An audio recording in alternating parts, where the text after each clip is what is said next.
विद्यार्थी मित्रों नमस्कार। मैं वीरेंद्र मिश्रा आप सबका हार्दिक स्वागत करता हूँ। विषय सामाजिक विज्ञान कक्षा 10। मित्रों, आज हम इस पुस्तक का नया पाठ आरंभ करेंगे, जिस पाठ का नाम है पाठ नंबर 21 सामाजिक परिवर्तन। मित्रों, पहले प्रस्तावना देखते हैं। समाज की रचना के ढांचे में और विविध सामाजिक संस्थाओं में आने वाले बदलावों को सामाजिक परिवर्तन के रूप में पहचाना जाता है। इसके साथ साथ समाज की रचना और कार्यों में भी परिवर्तन आए, उन्हें सामाजिक परिवर्तन कहा जाता है।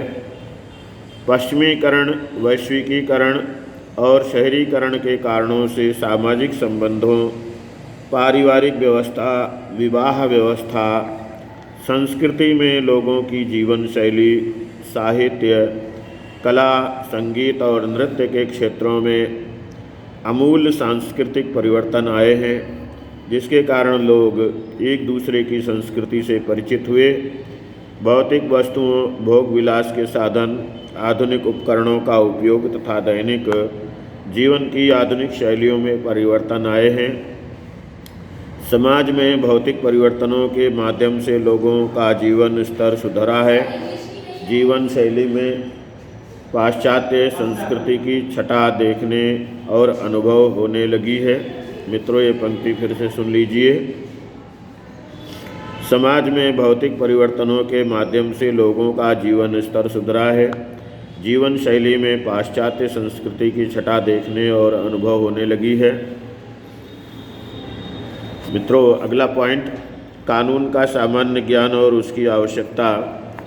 हमारे देश में साक्षरता की नीची दर सामान्य रूप से दैनिक व्यवहार में आवश्यक हो ऐसे नीति नियमों की जानकारी के अभाव के कारण लोगों को कानून की जानकारी ना हो और वे कानून का उल्लंघन करें तो उन्हें सज़ा या दंड से माफ़ी नहीं मिलती।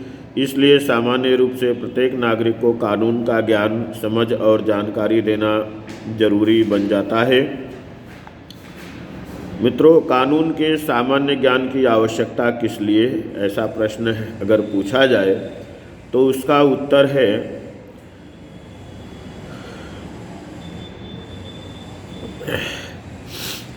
कानून की सामान्य जानकारी, ज्ञान और समझ होना अत्यंत जरूरी है। पहला, कानून का सामान्य ज्ञान और कानून के दंड के माध्यम से प्रजा कानून का भंग करने या आपराधिक कार्य करने से रुकती है और दंड के प्रावधान से बच सकते हैं। दूसरा, शोषण और अन्याय के विरुद्ध लड़ने हेतु कैसे कानूनी कदम उठाए जा सकते हैं, इसका मार्गदर्शन प्राप्त कर सकते हैं। तीसरा, संवैधानिक अधिकारों और व्यक्तिगत हितों का रक्षण अधिकार अच्छी तरह से भोग सकते हैं। चौथा, व्यक्ति के रक्षण और उत्कर्ष के लिए बनाए गए विविध कानून व्यवस्थाओं से वे परिचित होते हैं। पांचवा, समाज, राज्य और राष्ट्र के प्रति उनकी वफादारी बढ़ती है। छठा है, समाज के जिम्मेदार नागरिक के रूप में अधिकारों से वंचित न रहें तथा सामान्य नागरिक के रूप में कर्तव्यों को अदा कर सकें। इसलिए सातवां, कानून की जानकारी और समझ से प्रत्येक व्यक्ति समाज में प्रतिष्ठा और गौरवपूर्ण जीवन जी सकें। इसके लिए कानून का सामान्य ज्ञान और जानकारी अत्यंत जरूरी है। अगला है मित्रों, नागरिकों के अधिकार।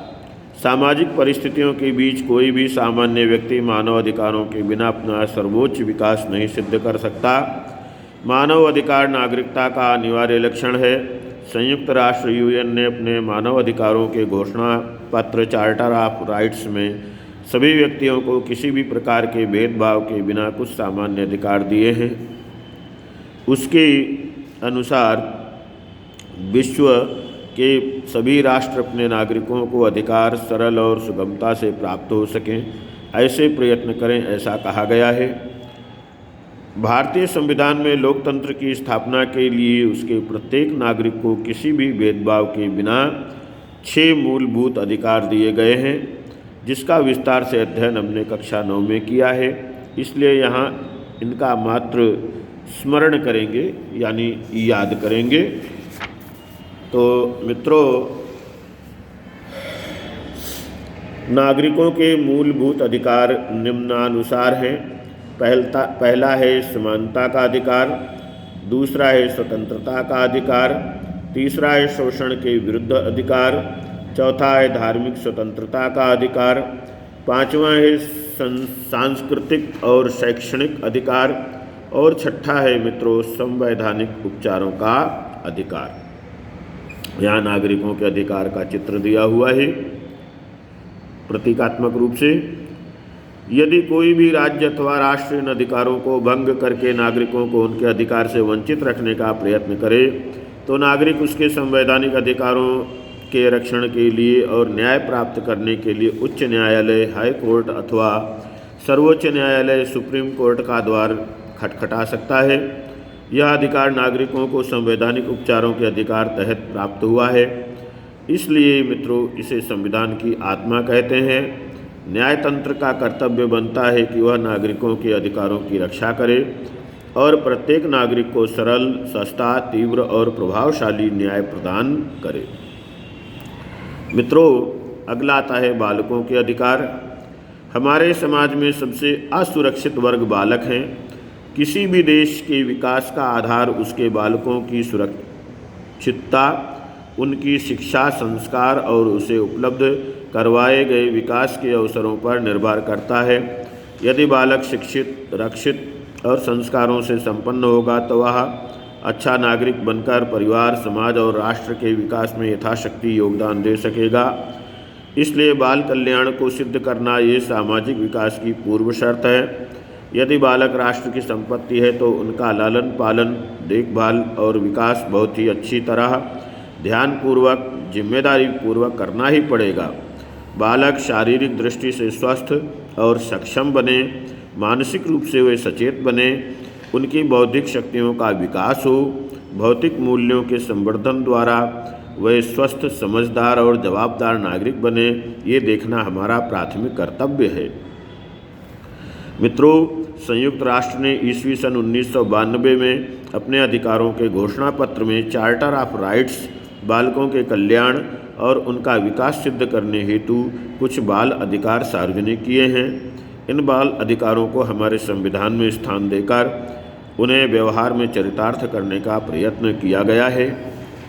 मित्रों, पहला है जाति, रंग, लिंग, भाषा, धर्म या राष्ट्रीयता के किसी भी भेदभाव बिना प्रत्येक बालक को जीवन जीने का जन्मजात अधिकार है। दूसरा, माता पिता द्वारा बालकों का योग्य ढंग से पालन पोषण हो तथा किसी खास कारण के बिना बालकों को उनके माता पिता से अलग नहीं कर सकते हैं। तीसरा है बालक अपने व्यक्तित्व का विकास कर सकें, इसके लिए प्रत्येक बालक को शिक्षा प्राप्त करने का मूलभूत और अब कानूनी अधिकार है। चौथा, प्रत्येक बालक को अपनी वय स्तर के अनुरूप खेल कूद और मनोरंजन की प्रवृत्तियों में भाग लेकर तंदुरुस्त, स्वस्थ और आनंदपूर्वक जीवन जीने का अधिकार है। पाँचवां, प्रत्येक बालक को अपने अंतःकरण के अनुसार धर्म और उसके समुदाय में रहने तथा अपनी संस्कृति को बनाए रखने का अधिकार है। मित्रों, छठा, प्रत्येक बालक को अपना किसी भी प्रकार के होने वाले शारीरिक और मानसिक शोषण तथा अत्याचार के विरुद्ध, नशीले पदार्थों के उपयोग के विरुद्ध, अमानवीय यातनाओं के विरुद्ध, दंड के विरुद्ध रक्षा और सुरक्षा प्राप्त करने का अधिकार है। मित्रों, सातवां है प्रत्येक बालक को सामाजिक सुरक्षा द्वारा सामाजिक विकास साधकर तंदुरुस्त जीवन स्तर प्राप्त करने का अधिकार है। मित्रों, शेष अगले वीडियो में। आपको ये वीडियो यदि अच्छा लग रहा हो मित्रों तो इसे लाइक कीजिए, शेयर कीजिए, कमेंट कीजिए और अगर अभी भी चैनल को सब्सक्राइब नहीं किया है तो चैनल को अवश्य सब्सक्राइब कीजिए। धन्यवाद।